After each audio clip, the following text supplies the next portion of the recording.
Hello class 12th। Well my students, हमने जो human reproduction topic है उसमें हमने स्पर्मेटोजेनेसिस पूरा कम्प्लीटली देखा था। ठीक है, उसका स्कीमेटिक रिप्रेजेंटेशन देखा था स्पर्मेटोजेनेसिस का। एंड अब हम गैमेटोजेनेसिस टॉपिक में स्पर्मेटोजेनेसिस के बाद जो हमारा नेक्स्ट टॉपिक है वो है दैट इज oogenesis। ठीक है, थोड़ा सा ये स्टूडेंट्स को थोड़ा सा कॉम्प्लिकेटेड लगता है, इसलिए हम यहाँ पर इस टॉपिक को बहुत इजी और नॉर्मल तरीके से करेंगे। ठीक है, तो आप इसको नोट डाउन भी करते जाना साथ में। ठीक है, हैंड रिटन नोट्स में भी आएगा ये। मैं साइड में हैंड रिटन नोट्स आपको प्रोवाइड करूँगी, एक फ्लो चार्ट आपको प्रॉपर प्रोवाइड करूँगी, आप उसको नोट डाउन करते जाना। ठीक है, और समझते जाइएगा। ठीक है, ओके। So let's start. आज हम सिर्फ oogenesis ही करेंगे इसमें। ओके, हाँ, तो इसमें लिखा है क्लास, यहाँ से आपका टॉपिक स्टार्ट होता है। ये देखो, यहाँ तक आपका स्पर्मेटोजेनेसिस था, यहाँ से स्टार्ट होता है oogenesis। The process of formation of mature female gamete is called oogenesis। तो आपको एक शॉर्ट टर्म में अगर लिखा हो कि oogenesis क्या है, process of formation of ovum. Ovum क्या है? फीमेल गैमेट ही तो है, मैच्योर फीमेल गैमेट। ठीक है, वो क्या है? oogenesis। The process of formation of ovum या mature female gamete is called oogenesis। ठीक है, क्लियर? इतनी ये टर्म्स क्लियर हो गई है कि oogenesis क्या है? The process of formation of female gamete in the female gonads या फीमेल रिप्रोडक्टिव सिस्टम या ovary is known as oogenesis। ठीक है, ये आपको पता ही है कि ओवम कहाँ बनता है? ओवरी में बनता है। ठीक है, आगे देखते हैं। आगे क्या लिखा है? Which is markedly different from the spermatogenesis. ये क्या कह रहे हैं कि oogenesis जो है वो बिल्कुल ही डिफरेंट है स्पर्मेटोजेनेसिस से। कैसे? देखो, स्पर्मेटोजेनेसिस जो होता है वो प्यूबर्टी के टाइम से स्टार्ट होता है। जब प्यूबर्टी आती है एक मेल में, स्पर्म बनना वो प्यूबर्टी के बाद स्टार्ट होता है। ठीक है, जब प्यूबर्टी आना शुरू होगी उसके उस टाइम पे स्टार्ट होगा वो प्रोसेस। ठीक है, लेकिन जो oogenesis है, ये oogenesis में जो एग फॉर्मेशन होता है, ये कहीं ना कहीं जब एक अगर कोई मदर है, उस मदर के वूम में अगर बेबी गर्ल है, तो उस टाइम से ही oogenesis स्टार्ट हो जाता है। ठीक है, लेकिन वो कुछ टाइम के लिए रुक जाता है या कैसे क्या होता है वो हम यहाँ पर समझेंगे। ठीक है, देखो, oogenesis is initiated during the embryonic development stage when the couple of million gamete mother cell, जिनको हम बोलते हैं oogonia, are formed within each fetal ovary. No more oogonia are formed and added after birth. ये क्या कह रहे हैं? देखो, अब यहाँ ध्यान से समझते जाइएगा कि oogenesis इनिशिएट हुआ है, इनिशिएटेड ड्यूरिंग, देखो यहाँ थोड़ा समझते हैं पहले कि oogenesis initiated during embryonic development stage. ठीक है, एम्ब्रियोनिक डेवलपमेंट स्टेज यानी कि ये कह रहे हैं कि जैसे मदर है, मदर के अगर वूम में क्या है? बेबी गर्ल है। ठीक है, तो बेबी गर्ल जब किस स्टेज पे है? ड्यूरिंग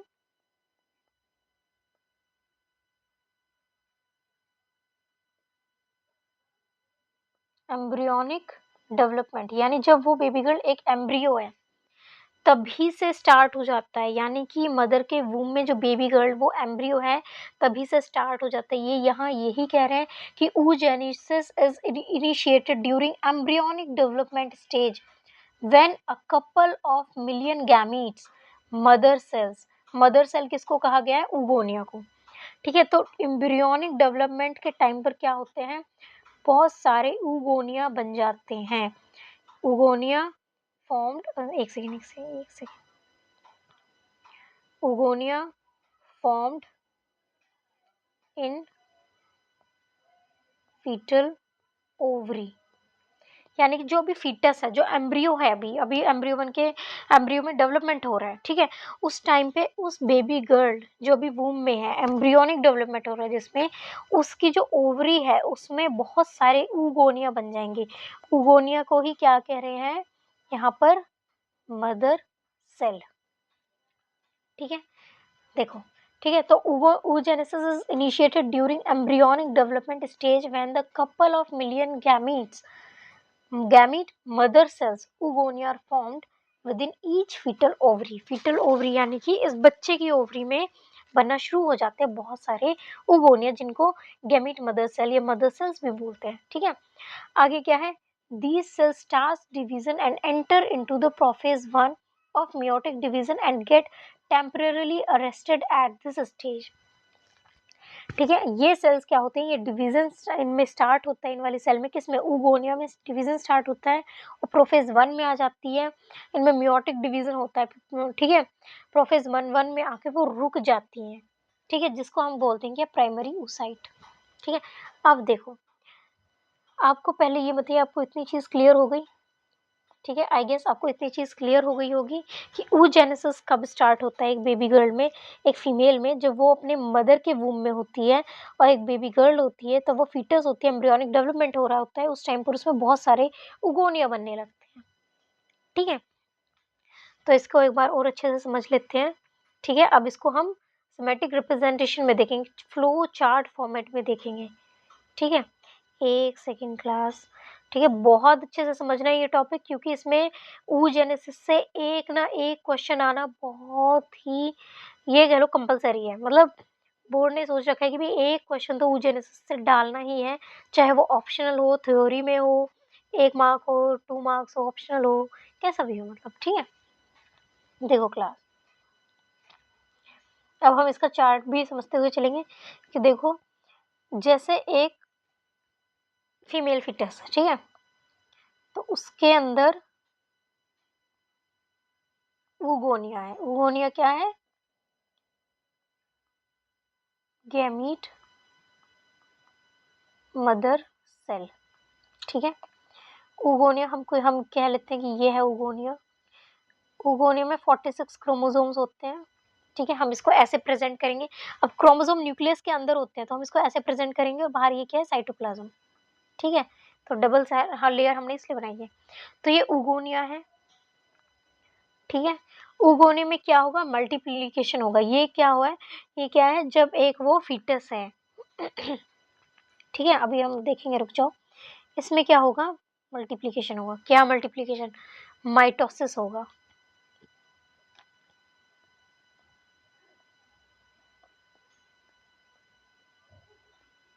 बहुत ध्यान से समझोगे तो बहुत इजी है। पता नहीं स्टूडेंट्स को क्यों मुश्किल लगता है ये, बट ये बहुत ही इजी है आपको समझना। ठीक है, क्योंकि बच्चे यहाँ पर यही कंफ्यूज होते हैं कि वो फीटल ओवरी, उन्हें ये थोड़ा सा कंफ्यूजन हो जाता है। तो आपको क्लियर हो जाएगी आज ये चीज़। ठीक है, 46 क्रोमोसोम।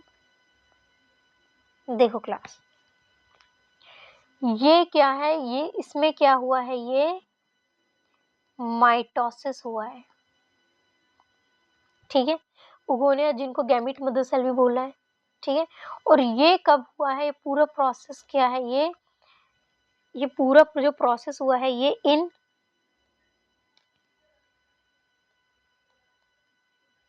Fetal ovary.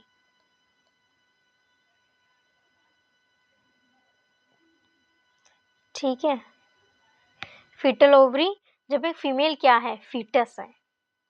ठीक है, एक फीमेल क्या है, फीटस है, और ये कब का टाइम है, बिफोर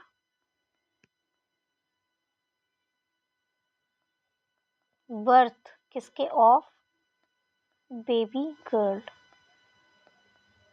ठीक है, उसके जन्म से पहले के टाइम में, यानी अभी वो मदर के वूम से बाहर नहीं आई है, और उसकी ओवरी में ये सब बन गया है एम्ब्रियोनिक डेवलपमेंट के टाइम पे। ठीक है, क्लियर। ये कैसा है, ये मल्टीप्लिकेशन फेज है। इसको हम क्या बोलेंगे, जैसे हमने उसमें देखा था कि ये फेज कौन सा है, एक सेकेंड, हम इसको अलग उससे कर लिख देते हैं। तो ये जो फेज है, ये क्या है, मल्टीप्लिकेशन फेज। ठीक है, आई थिंक मैं यहाँ पर एकदम क्लियर हो गई हूँ। मुझे नहीं लगता क्लास कि यहाँ आपको 1% भी इसमें, अरे यार, हाँ, मुझे नहीं लगता क्लास कि यहाँ आपको 1 भी % डाउट होगा। तो इसमें भी 3 फेज होते हैं। ठीक है, तो मल्टीप्लिकेशन फेज क्या है, एक फीटल ओवरी में होता है। जब फीटल ओवरी मतलब कि अभी वो बेबी गर्ल का वो इस दुनिया में नहीं आई है, अभी मदर के वूम में है। और उसकी ओवरी में उगोनिया यानी कि गैमीट मदर सेल का मल्टीप्लिकेशन हो गया है, माइटोसिस हो गया है, ठीक है, जिसकी में जो क्रोमोसोम होंगे वो ये सेल कैसी, ये ओगोनिया कैसे है, ये डिप्लॉइड है, ठीक है। आई गेस इतनी चीज क्लियर हो गई। आगे देखते हैं, देखो आगे क्या लिखा है इसमें, मिलियन ऑफ उगोनिया है are found within fetal ovary, no more oogonia are found and added after birth. After birth, birth के बाद कोई भी और उगोनिया क्या होते हैं, ऐड नहीं होते हैं, ठीक है, बर्थ के बाद। क्लियर। आगे क्या लिखा है, the cells start division and enter into prophase 1 of meiotic division and get temporarily arrested at this stage called primary oocyte। अब क्या होंगे, ये जो उगोनिया है, ठीक है, इनमें डिवीजन होने के बाद ये कहाँ किस कौन से फेज में एंटर करेंगे, प्रोफेज 1 में। सेल डिवीजन में आपने 11th क्लास में पढ़ा है, सेल डिवीजन में क्या होता है कि प्रोफेज 1 होता है, स्टू होता है, तब उसके बाद जाके पूरी सेल डिवाइड होती है, ठीक है। प्रोफेज 1 जब इन सेल की मल्टीप्लिकेशन के टाइम पर प्रोफेज 1 चल रहा होगा, तब क्या होगा, मियोटिक डिवीजन में ये अरेस्ट हो जाएंगी और उसी को हम क्या बोलेंगे, प्राइमरी oocyte, ठीक है।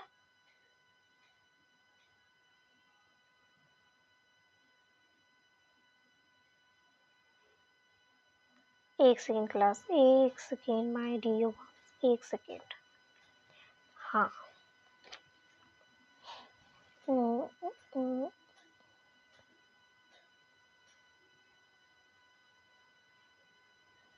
ठीक है, यानी कि इनमें ग्रोथ हुई, हम एक उगोनिया को दिखाएंगे कि इनमें क्या हो गई, ग्रोथ, ये साइज में बड़ा हो गया, तो ये सेकंड फेज क्या हो गया, ग्रोथ फेज, ठीक है। और ये कब का है, तो ये सेकंड फेज हो गया, ग्रोथ फेज। और ये जो ग्रोथ फेज है ये कब है,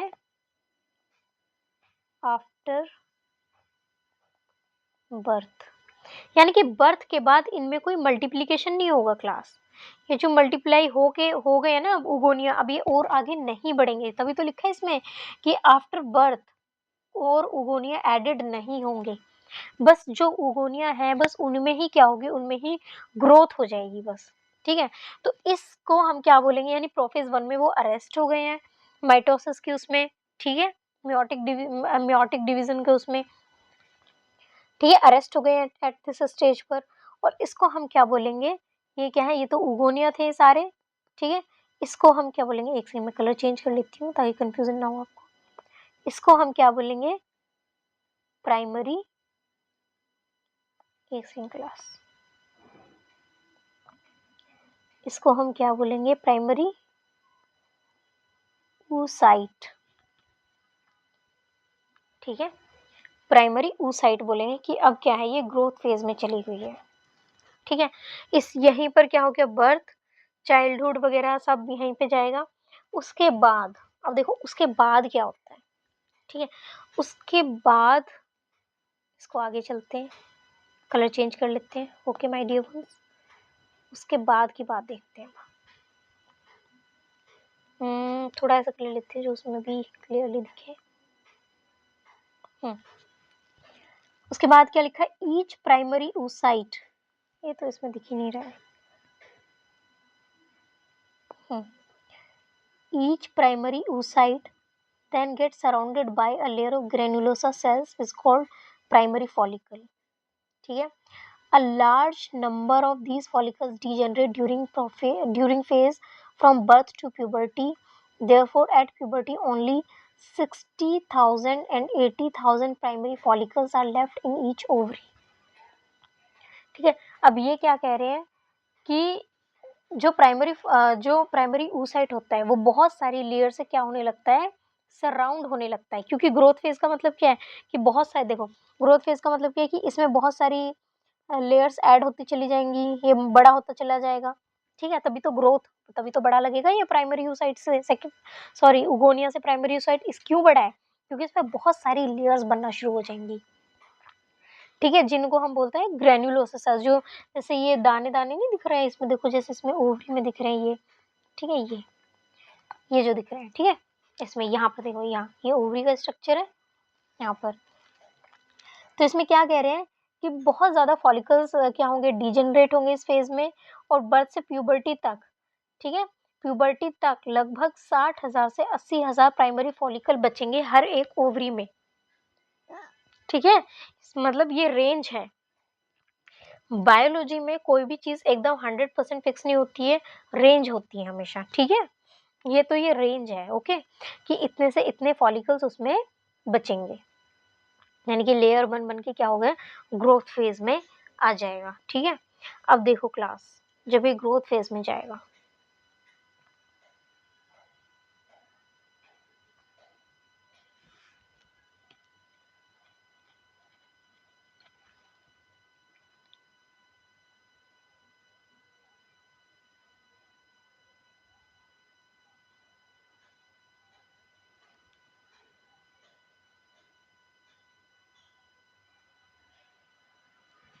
हम्म,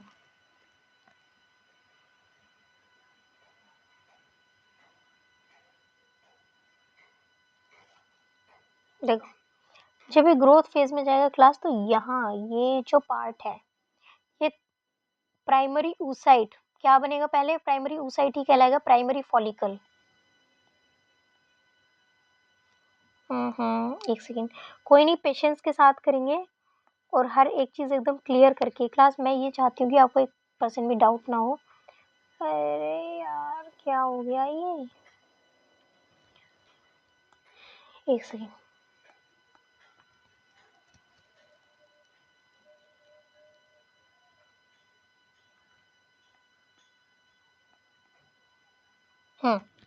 तो प्राइमरी फॉलिकल बनेगा, प्राइमरी फॉलिकल जब और लेयर से कवर्ड होगा तो क्या बनेगा, सेकेंडरी फॉलिकल बनेगा।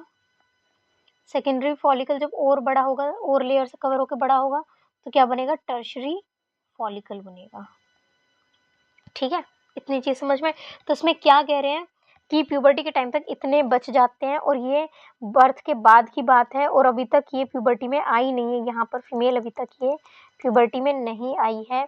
अभी वो किस में, अभी अपने आफ्टर बर्थ की बात हो गई, ठीक है, चाइल्डहुड की बात हो गई, कि वो अभी अपने किस में है, चाइल्डहुड में है, अभी तक उसमें प्यूबर्टी नहीं आई है। तो ये फेज इतना है, ये बर्थ से पहले का फेज है, ठीक है, ये बर्थ के बाद का फेज है, ठीक है। आगे देखते हैं, आगे क्या लिखा है, the primary follicle gets surrounded by more layers of granulosa cells and new theca are called secondary follicle. यानी कि बहुत एक नया थीका, थीका का मतलब यहाँ पर है कि एक नया स्ट्रक्चर बन जाएगा, या कह सकते हैं एक नया फॉलिकल टाइप बन जाएगा, ठीक है। The primary follicle gets surrounded by,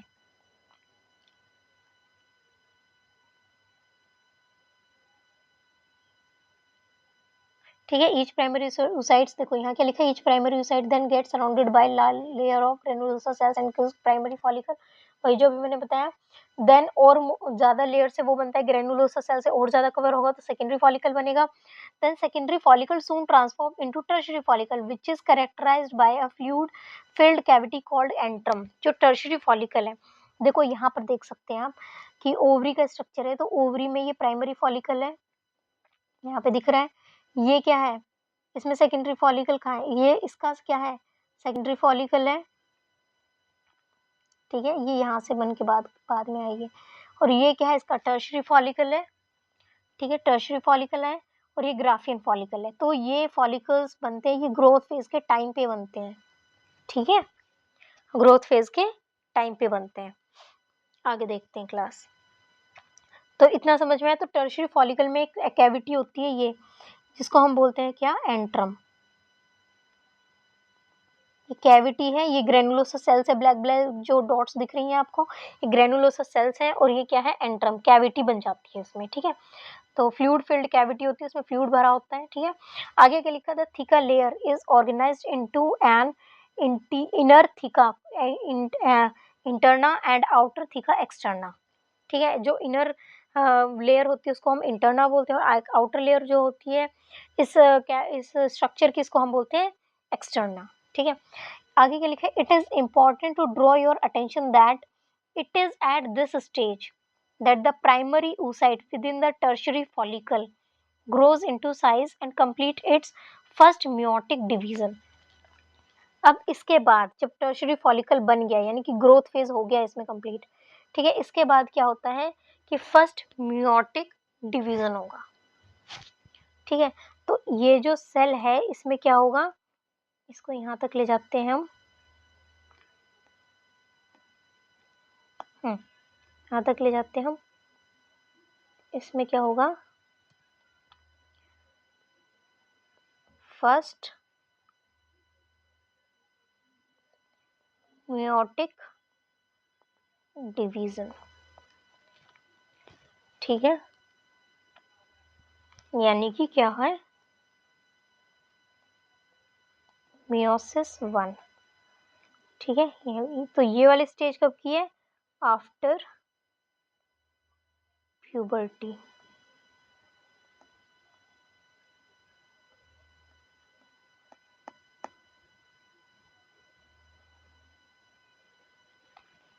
ठीक है। तो ये स्टेज कब की है, आफ्टर प्यूबर्टी, यानी कि आफ्टर प्यूबर्टी क्या होगा कि मियोसिस 1 होगा और मियोसिस 1 से क्या बनेगा, एक पोलर बॉडी बनेगी जिसमें क्या होंगे 23 क्रोमोसोम्स, ठीक है, और दूसरा क्या बनेगा, सेकेंडरी oocyte बनेगा जिसमें क्या होंगे 23 क्रोमोसोम्स। पोलर बॉडी छोटी होगी और बाद में ये क्या होगी, डिजेनरेट हो जाएगी। तो ये क्या है,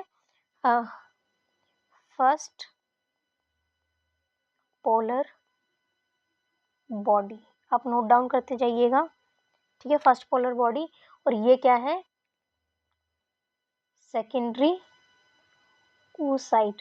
यहाँ बच्चे बहुत कंफ्यूज होते हैं, मैम आपने तो बताया था जो प्राइमरी oocyte, देन ये सेकेंडरी फॉलिकल, ये टर्शियरी फॉलिकल, ये सेकेंडरी oocyte क्या है। ये देखो जो प्राइमरी oocyte है ये इसकी स्टेजेस हैं, primary follicle, secondary follicle, tertiary follicle. ये जो है, एक सेकेंड क्लास, हाँ, ये जो है ये इसकी स्टेजेस है प्राइमरी oocyte की, प्राइमरी फॉलिकल है, सेकेंडरी फॉलिकल है, देन टर्शियरी फॉलिकल, ये प्राइमरी oocyte की स्टेजेस हैं।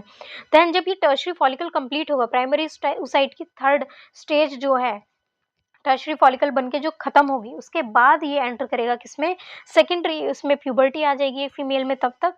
और जब प्यूबर्टी आ जाएगी तो ये जो प्राइमरी oocyte है टर्शियरी फॉलिकल के बाद बनके क्या होगा, उसमें डिवीजन होगा, और वो जो डिवीजन होगा वो मियोसिस 1 होगा।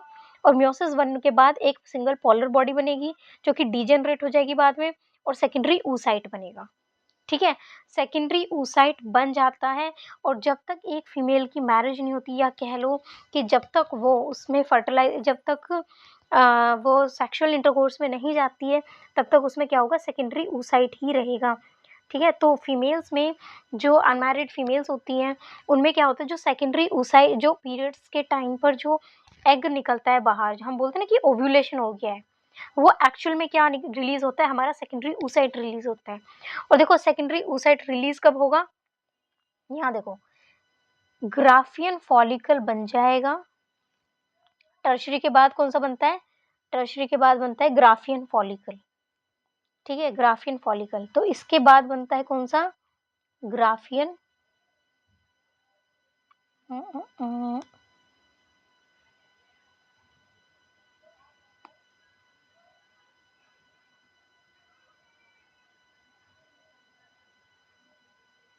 Graafian follicle.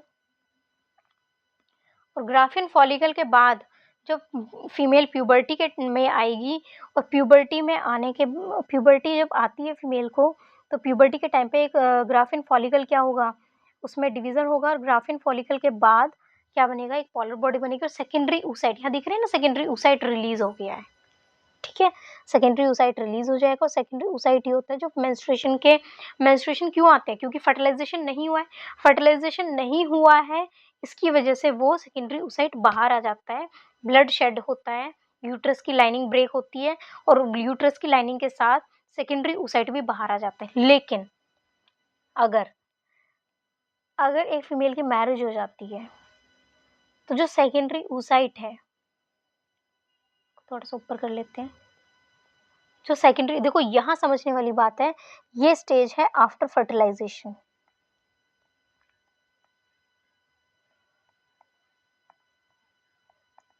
आफ्टर फर्टिलाइजेशन अगर फीमेल है कोई और उसमें फर्टिलाइजेशन हुआ, ठीक है, मान लिया कि सेकेंडरी oocyte है और क्या आ गया, एक स्पर्म आ गया, स्पर्म आ गया, ठीक है। तब क्या होगा, तब डिवीजन होगा, तब डिवीजन जो होगा उसमें जो एक बनेगा वो होगा ओवम, जो प्रॉपर ओवम होता है वो, ठीक है। यानी स्पर्म एंटर करा, देखो मैं इसको यहाँ से हटाती हूँ, कभी आप कंफ्यूज हो जाएं, ठीक है। यानी जब स्पर्म एंटर करेगा, जब स्पर्म की एंट्री की बारी आएगी, तब एकदम से क्या होगा, डिवीजन हो जाएगा, और जो ये है ये क्या बन जाएगा, ओवम होगा, ओवम बनेगा, और क्या होगा, सेकंड पोलर बॉडी, जो बाद में डीजेनरेट हो जाएगी। इसमें भी 23 क्रोमोसोम होंगे, छोटी होगी, और बड़ा क्या बनेगा, ओवम बनेगा, ठीक है। लेकिन ये कब बनेगा, जब पता चला कि भाई अभी इंटरकोर्स हुआ है और स्पर्म्स रिलीज हो गए हैं फीमेल ट्रैक्ट में, तब क्या होगा, ये सेकेंडरी oocyte, उसके बाद स्पर्म बॉडी में आने के बाद सेकेंडरी oocyte क्या होगा, ये मल्टी डिवाइड हो जाएगा और ओवम बनेगा, और पोलर सेकेंड पोलर बॉडी बनेगी, और तब जाके क्या होता है, ओवम क्या होता है, फर्टिलाइज होता है, और क्या बोलते हैं हम, फर्टिलाइजेशन होता है ओवम और स्पर्म का। तो देखो ये जो स्टेज आती है, ये जो स्टेज आती है कि ओवम, प्रॉपर ओवम बनेगा फर्टिलाइजेशन के बाद, तो कहाँ तक रहता है, सेकेंडरी oocyte तक, ठीक है। तो आगे क्या लिखा है, तो देखो यहाँ तक ये पूरा जो स्कीमेटिक रिप्रेजेंटेशन है oogenesis का, ये बहुत इंपॉर्टेंट है क्लास, नोट डाउन कर लेना। आई गेस आपको हर एक चीज क्लियर हो गई होगी इसमें, ठीक है। आगे क्या लिखा है देखो, it is unequal division resulting in formation of large haploid secondary oocyte and tiny polar body, जो अभी मैंने बताया था। The secondary oocyte retain bulk of nutrient cytoplasm of primary oocyte. Secondary oocyte वही बहुत सारा सब कुछ रिटेन करती है, वही बड़ी हो जाती है। और ठीक है, आगे इसमें कुछ पूछ रहे हैं कि can you think of any advantage of this, क्या आप इसका एक एडवांटेज बता सकते हैं, ठीक है। तो एडवांटेज तो यही है, क्योंकि उसको क्या बनाना है, उसको ओवम रिलीज करना है, ठीक है। सेकेंडरी oocyte से ओवम निकलेगा। Does the first polar body born out of first meiotic division divide further or degenerate? ये जो फर्स्ट पोलर बॉडी ये पूछ रहे हैं, डिवाइड होगी डीजेनरेट होगी, तो अभी मैंने क्या बताया कि फर्स्ट पोलर बॉडी क्या होगी, डीजेनरेट होगी। At present we are not very certain about this, अभी तक हमें इस बारे में पता नहीं है, लेकिन जो पता है अभी तक वो यही है कि डीजेनरेट हो जाती है, जहाँ तक है उसका कोई रिजल्ट नहीं देखा गया अभी तक। आगे लिखा है the tertiary follicle further changes into mature Graafian follicle, Graafian follicle में कन्वर्ट हो जाता है। एंड देन जो सेकेंडरी oocyte है forms a new membrane called zona pellucida, ठीक है, सराउंडिंग इट। सेकेंडरी oocyte नया मेम्ब्रेन बनाती है जिसको जोना पेलुसिडा बोलते हैं। जोना पेलुसिडा किसकी लेयर है, ओवम की, ठीक है। तो ओवम की लेयर बनने की ऑब्वियसली बात है कि जब सेकेंडरी oocyte के बाद ओवम बनेगा तो जोना पेलुसिडा क्या है, उसकी लेयर ही होगी ओवम की, ठीक है। आगे जब ओवम का स्ट्रक्चर पढ़ोगे उसमें आएगा। The Graafian follicle now ruptures to release secondary oocyte, इसको हम बोलते हैं ओवम। तो ग्राफिन फॉलिकल रप्चर होकर क्या बनाता है, सेकेंडरी oocyte बनाता है from the ovary by the process called ovulation, ठीक है। तो ध्यान रखिएगा, एनसीईआरटी से कंफ्यूज मत हुएगा, जो भी चार्ट आपको फॉर्मेट बताया ये बहुत इंपॉर्टेंट है, और इसमें एक एक चीज एकदम क्लियर है कि कौन सी चीज एक फीमेल में oogenesis में बर्थ के टाइम पे हो रही है, बर्थ से पहले हो रही है, बर्थ के टाइम पे हो रही है, बर्थ के प्यूबर्टी के टाइम पे हो रही है, बर्थ के बाद हो रही है, देन फर्टिलाइजेशन के बाद हो रही है, फर्टिलाइजेशन के टाइम पे हो रही है, ठीक है।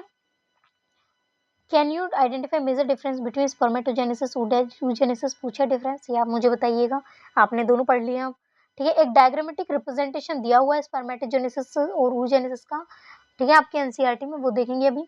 देखो ये जो स्ट्रक्चर है सेक्शन है ओवरी का, इंपॉर्टेंट है, आपके प्रैक्टिकल पॉइंट ऑफ व्यू से भी बहुत इंपॉर्टेंट है ये डायग्राम, और आपको एग्जाम पॉइंट ऑफ व्यू से भी बहुत इंपॉर्टेंट है ये डायग्राम, सेक्शन ऑफ ओवरी, ठीक है। इसमें दिखा रखे ये ओवरी का स्ट्रक्चर, इसमें ब्लड वेसल्स हैं, ठीक है, आर्टरीज और वेन्स हैं, प्राइमरी फॉलिकल बन रहा है, फिर प्राइमरी फॉलिकल सेकेंडरी में ग्रो हो रहा है, देन सेकेंडरी फॉलिकल बन रहा है, देन टर्शियरी फॉलिकल बन रहा है जिसमें कि एंट्रम दिखा रखा है, कैविटी दिखा रखी है। आपसे कई बार क्वेश्चन पूछा जाता है कि कैविटी कौन से फॉलिकल में दिखने लगती है, that is antrum. Then Graafian follicle बनता है, कौन सा फॉलिकल सबसे बड़ा होता है, ग्राफिन फॉलिकल। कौन सा रप्चर होता है, ग्राफिन फॉलिकल। कौन से फॉलिकल से सेकेंडरी oocyte निकलता है, दैट इज ग्राफिन फॉलिकल, ठीक है। सेकेंडरी oocyte रिलीज होता है, और जो सेकेंडरी oocyte तो बाहर आ गया, जो बचा ग्राफिन फॉलिकल, जो फॉलिकल के पार्ट्स बचे ओवम निकलने के बाद, उनको हम क्या बोलते हैं, कॉर्पस ल्यूटियम, जो आगे चल के डीजेनरेट हो जाते हैं। Clear, I think I am clear enough, okay. हाँ, तो एक और चीज देखो, ये नोट डाउन कर लीजिए, स्क्रीनशॉट ले लीजिए, कैसे भी कर लीजिए आप। इसमें एक और चीज दिखा देती हूँ थोड़ा सा, ये टॉपिक कंप्लीट हो जाएगा, ठीक है। ये देखो, इसमें बताया ना कि इसका हाँ, ये स्मेटिक रिप्रेजेंटेशन, डायग्रामेटिक रिप्रेजेंटेशन है। स्पर्मेटोजेनेसिस का तो आपको बताया था, ठीक है। देखो ये होता है मैच्योरेशन फेज, याद रखिए, third phase maturation phase. Okay, देखो इसमें भी क्या देखेंगे, उगोनिया है उसमें माइटोसिस हुआ, जैसे यहाँ दिखाया मैंने, माइटोसिस हुआ, ठीक है। देन प्राइमरी oocyte बना, ठीक है, प्राइमरी oocyte बना। देन फर्स्ट म्योटिक डिवीजन हुआ, वो फर्स्ट म्योटिक डिवीजन कब हुआ, और चाइल्डहुड प्यूबर्टी के टाइम पे, क्रोमोसोम्स दिखा रखे हैं। देन सेकेंडरी oocyte बना, सेकेंडरी oocyte कब बना, इसमें जब मल्टीप्लिकेशन हुआ, इसमें फर्स्ट oocyte में, प्राइमरी oocyte में, और फर्स्ट पोलर बॉडी बनी जो डीजेनरेट हो गई। ये अडल्ट रिप्रोडक्टिव लाइफ है जो चल रही है, ठीक है, प्यूबर्टी के बाद। फिर सेकेंडरी oocyte से ओवम बना फर्टिलाइजेशन के टाइम पे, सेकेंडरी पोलर बॉडी बनी। हाँ, थोड़ा सा एनसीईआरटी में ये चीज़ एड ऑन नहीं है कि सेकेंडरी oocyte से ओवम कब बनता है। ये जब बनता है जब फर्टिलाइजेशन स्पर्म एंटर करता है बॉडी में, उसके बाद ये बाद में बनता है, जब स्पर्म बॉडी में एंटर करता है, ठीक है। तो ये चीज़ एनसीईआरटी में लिखी नहीं गई है, ये थोड़ी सी एड ऑन की गई है। ओके, तो आई होप आपको ये समझ आया होगा। और क्लास, अगर आपको थोड़ा सा भी ये लेक्चर हेल्पफुल लगे, then please share and subscribe this channel. इसमें कंप्लीट डिटेल में हर एक चीज़ आपको बताई गई है। Okay, thank you so much and have a good luck. Okay, bye.